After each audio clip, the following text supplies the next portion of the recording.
Chers frères et sœurs et amis, soyez les bienvenus pour notre programme de réunion du week-end. Alors nous allons l'introduit par le chant du cantique numéro 140. Il est intitulé « Tu vivras sans fin ». Cantique 140.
À présent, écoutons notre frère présenter le sujet intitulé « La vie a bien un but ».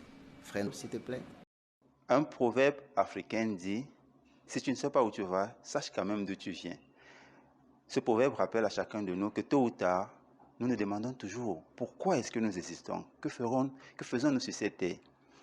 Et c'est une question essentielle puisque de toutes les façons, beaucoup de personnes vivent avec l'idée qu'ils devraient acquérir beaucoup de biens matériels pour être heureux dans la vie. Malheureusement, lorsqu'on suit les études montrent clairement que beaucoup de personnes riches disent clairement qu'elles ne sont pas heureuses dans la vie. Alors, où trouver le vrai bonheur? Pourquoi sommes-nous sur cette terre? Quel est le but de la vie? D'autre part, on voit de plus en plus de personnes qui commettent le suicide, que ce soit des riches ou des pauvres, montrant ainsi que beaucoup de personnes vivent avec le sentiment que leur vie n'a vraiment pas de sens. Lorsqu'on regarde l'univers, les scientifiques parlent de 300 trilliards d'étoiles, 3 suivi de 23 zéros. L'être humain se sent vraiment petit. Et voir que cela est organisé en galaxies, en amas et en super amas, cela nous pousse à nous demander quelle est notre place dans cet univers si immense. Lorsqu'on se tourne vers les philosophies humaines, eh bien, on constate que la théorie de l'évolution, par exemple, accepte que la vie est venue au hasard et ainsi disparaîtra pareillement. C'est pourquoi beaucoup de personnes vivent avec l'idée qu'ils devaient piller la terre, prendre le maximum de ses ressources, puisque de toutes les façons, ils ne seront là que pour un temps. Par rapport à la même question, les religieux, ils expliquent que bientôt les bons vont au ciel, et cela pousse des gens à se dire que si c'est le cas, alors vivons, mangeons et buvons, puisque demain, nous ne serons plus là. Quel est donc le but de la vie? Est-ce réellement de vivre juste 70, 80 ans après disparaître dans le néant? Ce discours a pour but de montrer comment la science soutient ce que la Bible dit sur le but de la vie. Cela peut vous paraître étrange, mais c'est bel et bien ce que nous allons voir. Ce discours va montrer comment la science soutient ce que la Bible dit sur l'origine et le but de la vie. C'est surprenant parce que l'idée reçue, c'est que la science et la Bible ne font pas bon ménage. Mais savez-vous que beaucoup de scientifiques croient en l'existence d'un concepteur, d'un créateur? Et beaucoup de scientifiques également respectent la Bible. Beaucoup de scientifiques croient ce que la Bible dit dans le livre de Ésaïe. Je vous en prie, prenons le livre d'Ésaïe, le chapitre 40. Nous allons lire le verset 26. Ésaïe 40, le verset 26 dit: Levez vos yeux vers le ciel et voyez qui a créé ces choses. C'est celui qui les fait sortir comme une armée, chacune d'elles par son numéro. Il les appelle toutes par leur nom, du fait de sa colossale énergie vive et de sa force impressionnante. Pas une ne manque. Et le verset 28 ajouté: Ne sais-tu pas, n'as-tu pas entendu? Jéhovah, le créateur de la terre, d'une extrémité à l'autre, est Dieu sur toute l'éternité. Jamais il ne se fatigue et ne s'épuise. Son intelligence est inscrutable. Donc, beaucoup de scientifiques s'accordent à dire, en observant la création et en se rappelant de la réputation de la Bible, qu'il doit y avoir un concepteur. La réputation de la Bible, oui. Savez-vous que la Bible est le recueil qui, de toute l'histoire humaine, a sans doute eu le plus grand retentissement? La Bible a en effet inspiré certaines des plus belles pièces dans le monde de la littérature et de la musique. Les codes de loi humains portent également son empreinte. On a loué la Bible comme étant le chef-d'œuvre littéraire et beaucoup de personnes très cultivées la tiennent en haute estime. Elle est une référence pour des gens de tous horizons sociaux. Elle a insufflé chez nombreux de ses lecteurs un remarquable esprit de droiture. Et certains ont été prêts à payer de leur vie le droit de la lire. Pensant à cette réputation de la Bible, les scientifiques s'accordent à dire que ce livre ne devrait pas être mis de côté, peut-être parce que c'est un vieux livre. Mais également, lorsque les scientifiques observent la création, ils s'accordent à dire qu'ils ont du mal à croire que tout ce qu'ils voient n'est que une série d'heureuses coïncidences. Lorsqu'ils regardent par exemple notre zone habitable, la Terre, la concentration d'éléments chimiques nécessaires à la vie, la position de la Terre dans la Voie lactée, son orbite, son inclinaison, sa vitesse de rotation, sa lune inhabituelle, son double bouclier composé d'un champ magnétique et d'une atmosphère, ils ont du mal à croire que tout cela est venu au hasard. Si vous n'êtes pas versé dans les sujets scientifiques, vous n'êtes pas le seul. Je ne suis pas expert non plus. Nous allons vous proposer 2 brochures qui sont disponibles sur jw.org. Nous vous encourageons, que vous soyez étudiant ou instructeur ou enseignant, à les lire. Ils expliquent de façon simple ce que ces scientifiques racontent sur l'origine de la vie. Voici la première: 5 questions à se poser sur l'origine de la vie. Et la deuxième: la vie a-t-elle été créée? Nous vous encourageons vivement à consulter ces 2 brochures sur jw.org. Maintenant, que dire des cycles naturels qui entretiennent la vie sur Terre? Là encore, les scientifiques, lorsqu'ils observent ces cycles, ils se disent qu'il y a un concepteur derrière tout cela. Par exemple, prenons les 3 cycles les plus connus. Le cycle de l'eau. La chaleur du soleil provoque l'évaporation, la condensation de cette eau purifiée produit les nuages, et ces nuages se transforment en pluie, en grêle ou en neige, et le cycle recommence. Les cycles du carbone et de l'oxygène. Par le processus de la photosynthèse, on connaît, nous rejetons l'oxygène qui est absorbé. Les plantes absorbent le dioxyde de carbone et rejettent l'oxygène, et nous absorbons cet oxygène et rejetons ce dioxyde de carbone, et le cycle recommence. Le cycle de l'azote, pareillement, nous connaissons, les éclairs convertissent l'azote en composés absorbables par les plantes. Ces plantes se servent de ces composés pour former les molécules organiques. Les animaux qui consomment les plantes ingèrent de l'azote. Lorsque les plantes et les animaux meurent, les composés azotés qu'ils contiennent sont désagrégés par les bactéries, et cette décomposition libère l'azote dans le sol et l'atmosphère, et ainsi le cycle recommence. Lorsqu'ils voient ces 3 cycles qui entretiennent la vie, eh bien, ils ont du mal à croire que tout cela est le fruit du hasard. C'est vrai, nous sommes à l'ère où on veut toujours quelque chose de nouveau, l'ère de l'information. Mais ça ne veut pas dire que parce qu'une information est vieille, alors on devrait en conclure qu'elle est fausse.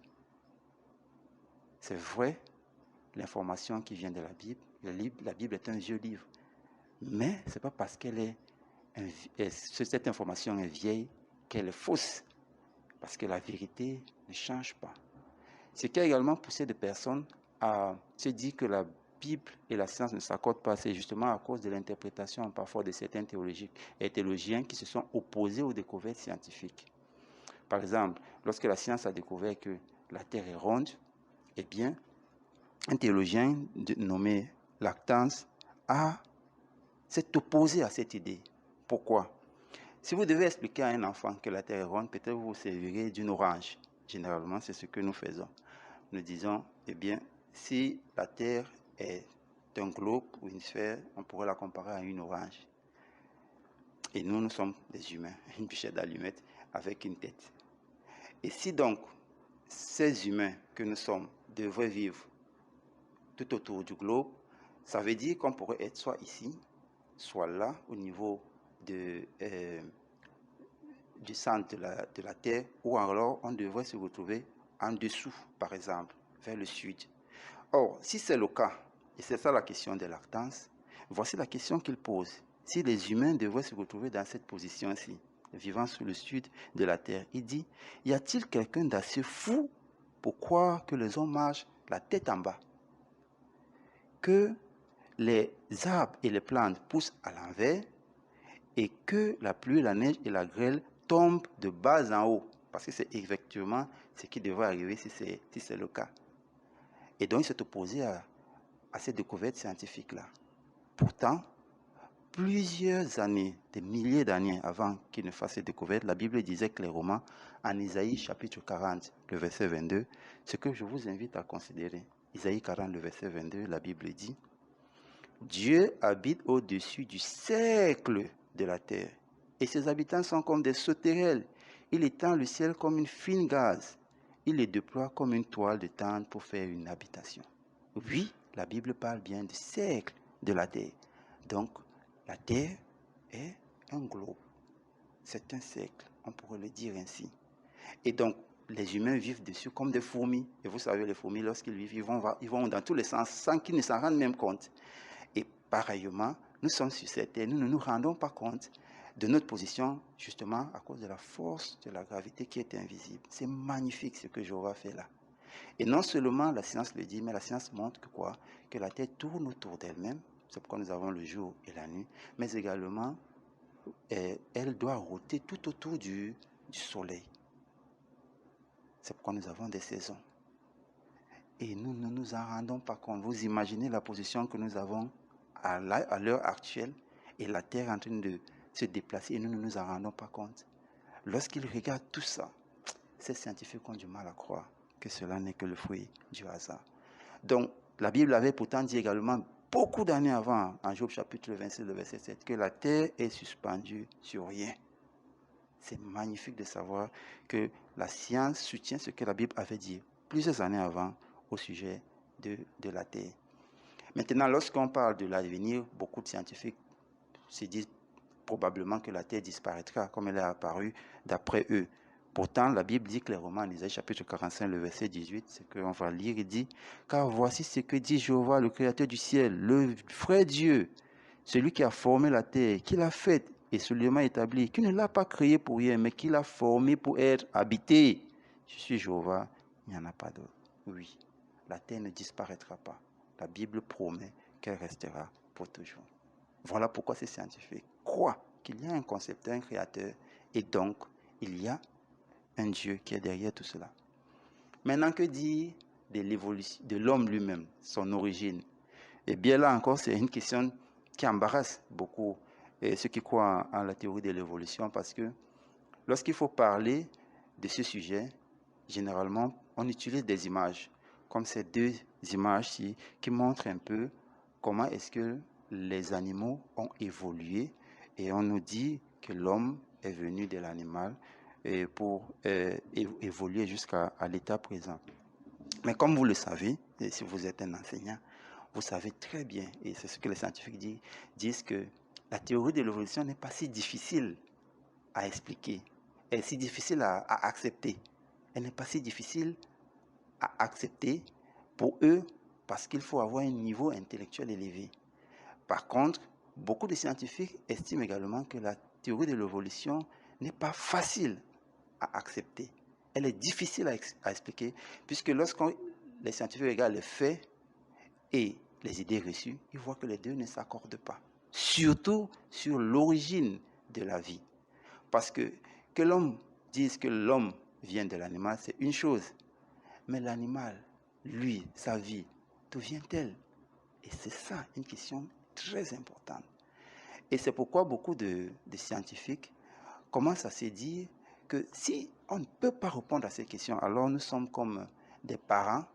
Vous savez, si un enfant demande à un parent d'où vient le bébé, généralement c'est une question qui embarrasse les parents. Si vous êtes parent, vous le savez très très bien. Parfois vous donnez une réponse brève en estimant que l'enfant, voilà, vous voulez vous débarrasser de l'enfant, ou alors vous racontez une histoire fantaisiste. Mais tôt ou tard, il vous faudra bien parler du magnifique processus de la reproduction sexuelle. De la même façon, lorsqu'il parle de l'origine de l'homme, sans savoir d'où vient la vie, eh bien les scientifiques se butent toujours à cette question. C'est une question qui les gêne. L'origine de la vie, d'où vient la vie? Quelle est son origine? Et c'est pourquoi, lorsqu'ils regardent ce que la Bible dit sur le sujet, ils sont plutôt reconfortés. Que dit la Bible? Parce que, scientifiquement parlant, s'il y a une conception, il devrait avoir un concepteur. Donc, s'il y a une création, il devrait avoir un créateur. C'est tellement logique et c'est ce que la Bible dit. En Genèse chapitre 1, on va lire la Bible, Genèse chapitre 1, et ils sont très réconfortés de constater que la Bible est pourtant très claire sur ce sujet-là. Genèse chapitre 1, le verset 27, il dit: « Et Dieu se mit à créer l'être humain à son image, à l'image de Dieu, il le créa, il les créa, hommes et femmes. » D'après ce verset, l'homme a été créé. Et il est différent de l'animal. Pourquoi? Déjà, la Bible dit qu'il a été créé à l'image de Dieu. Dieu est esprit, nous sommes physiques. Donc, lorsqu'on parle de ressemblance ici, c'est par rapport aux qualités que l'homme copie chez Dieu. L'amour, la bonté, la justice, ces qualités, les animaux ne les connaissent pas. Ça, c'est clair. De l'autre côté, il faut aussi se rappeler qu'au-delà de ce point, la Bible dit également que Dieu dote l'homme du libre arbitre, la capacité de choisir, de décider, de faire la distinction entre ce qui est bien et ce qui est mal. Cette faculté-là, l'homme et l'animal ne l'a pas. D'un autre côté également, il faut se rappeler que Dieu demande à l'homme de prendre soin de la terre et même des animaux, dont il est au-dessus de toutes les autres créatures terrestres. Cette responsabilité que Dieu donne à l'homme, c'est en raison des facultés qu'il a de créer, d'être créatif, d'organiser tout ce qui est autour de lui.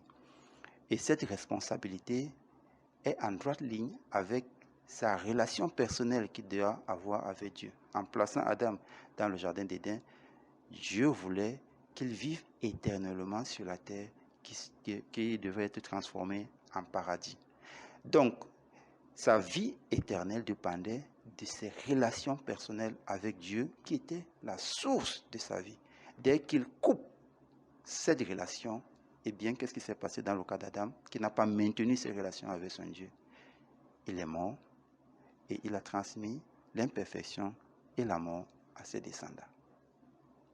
Pour beaucoup de scientifiques, c'est clair, c'est simple et c'est logique, puisque beaucoup de scientifiques s'accordent à dire que nous tous, nous venons d'un même ancêtre. Et comme on le voit par exemple avec la pandémie actuelle, eh bien, l'homme souffre énormément parce que beaucoup d'entre nous avons coupé ce lien avec le Créateur. Et généralement, le résultat n'est pas plaisant. Est-ce à dire donc que Jéhovah Dieu a oublié son projet pour la terre et l'homme? Non. La Bible est formelle en répondant à cette question. En Isaïe chapitre 55, le verset 10 et 11, voici ce que la Bible dit. De même que la pluie et la neige se déversent du ciel et n'y retournent pas. Pardon, Isaïe 55, le verset 10 et 11, oui, il dit, de même que la parole qui sort, pardon, Isaïe 55, le verset 10 et 11 dit, de même que la pluie et la neige se déversent du ciel et n'y retournent pas, sans avoir rassasié la terre, l'avoir fait produire et germer, et avoir donné de la sémence au semeur et du pain à celui qui mange, de même sera la parole qui sort de ma bouche. Non, elle ne reviendra pas vers moi sans résultat, mais elle réalisera vraiment tout ce que j'ai, tout ce qui fait mon plaisir, et elle accomplira à coup sûr la mission pour laquelle je l'envoie. Donc, Jéhovah n'abandonne pas son projet. C'est comme vous êtes un bailleur, vous avez une maison. Si vous y mettez des locataires qui ne prennent pas bien soin de la maison, allez-vous détruire la maison? Non, n'est-ce pas? Vous allez mettre ces locataires dehors et mettre des locataires qui prendraient bien soin de votre maison. C'est ce que Dieu promet de faire pour la terre. Donc, quel est le but de la vie? Comment donner un sens à votre vie? Eh bien, comme nous avons dit, nous sommes des locataires sur cette terre. Maintenant, un autre argument que parfois beaucoup utilisent, c'est « je ne crois pas en Dieu parce que je ne le vois pas ». Dès là encore, il est clair qu'il y a beaucoup de choses que nous ne voyons pas, mais dont nous ne doutons pas l'existence, n'est-ce pas? L'air, nous ne le voyons pas, mais nous le respirons. Les odeurs, nous ne les voyons pas, mais nous pouvons les sentir. Et même le son, nous ne le voyons pas, mais nous pouvons le capter, nous l'entendons. Il y a beaucoup de choses que nous ne voyons pas, mais nous acceptons qu'elles existent. Nous n'ignorons pas leur existence. Pareillement, nous ne pouvons pas dire que nous ne croyons pas que Dieu existe, simplement parce que nous ne le voyons pas. C'est pourquoi, si nous sommes des locataires sur cette terre, et que son bailleur, le créateur, le concepteur, nous a donné de l'eau, de la lumière, de toutes ces précieuses ressources, la moindre des choses serait de faire quoi? Un des locataires est passé, Salomon, était bien placé pour répondre à cette question. Comment avoir une vie satisfaisante qui a un sens sur cette terre? Salomon était le mieux placé. Pourquoi? Parce qu'il était riche, sage, et il détenait une autorité considérable. Il était en mesure de voir si cela procure le vrai contentement. Il a recherché les plaisirs matériels. Il a épousé beaucoup de jolies femmes et profité des meilleurs divertissements. Il a entrepris de grands projets de construction. Il a étudié les écrits des sages. Il a même mené des études poussées sur les aspirations des humains, notamment le désir d'être riche et connu. Quelle a été sa conclusion? Il a dit ce que nous tous nous connaissons, tout est vanité. Toutefois, Salomon a évoqué la plus gratifiante et la plus noble des entreprises humaines. En Ecclésiaste chapitre 12, le verset 13, voici la synthèse de toutes ces recherches.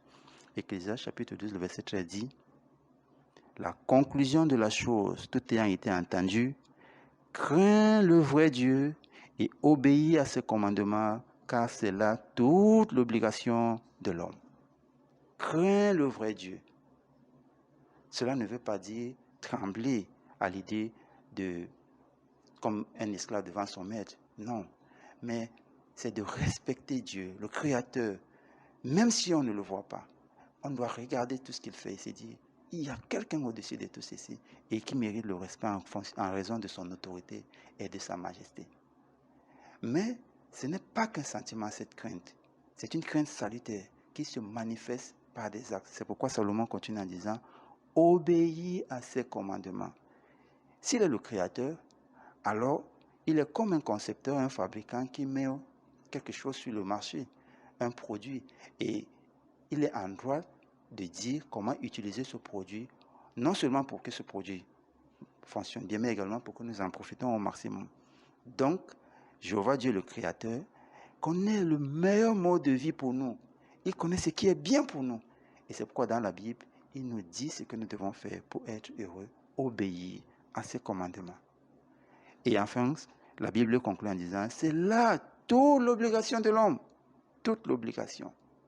C'est là notre devoir. Comme nous avons dit, si vous êtes un locataire et que le bailleur vous a tout donné, la moindre des choses, c'est de lui dire merci, n'est-ce pas? C'est votre devoir. Vous n'avez pas besoin d'être forcé pour le faire. Et effectivement, notre vie n'aura jamais de sens n'aura que de sens que si nous décidons de vivre en accord avec les projets de Jéhovah. notre vie n'aura vraiment de sens que si nous décidons de vivre en accord avec les projets de Jéhovah. Le but de la vie, c'est de servir le Dieu, le Créateur. Mais quel choix ferez-vous? Quel genre de locataire serez-vous? Quel sera le but de votre vie? Imaginez le temps qu'il vous faudra pour étudier et apprécier les merveilles de la vie. Si vous utilisez votre vie pour faire plaisir à votre Créateur Jéhovah, non, ce ne sera pas un rêve. Quand Jéhovah réalisera son projet originel pour la terre et l'humanité, chaque jour sera important dans votre vie. Vous vous rappellerez d'hier en souriant et demain ne sera pas une illusion. Vous pourrez profiter éternellement d'une vie qui a un but, réaliser vos rêves et avoir une vie riche de sens. Chaque jour sera bien vécu, une vie qui a un but. Chaque jour se transformera en heureux souvenir, une vie qui a un but. Chaque demain se transformera en une vision remplie d'espoir, une vie qui a un but. Et vous aurez alors la vie satisfaisante et qui a un sens. Oui, une vie qui a un but. Nous te remercions pour ces idées claires et instructives. Nous remercions aussi et d'abord Jéhovah pour cet enseignement puissant. La semaine prochaine, nous aurons le plaisir de suivre un autre exposé tout aussi instructif basé sur la Bible. Voici son thème, les bienfaits de la sagesse qui vient de Dieu. À présent, nous allons suivre une discussion de l'article de la Tour de Garde à examiner cette semaine.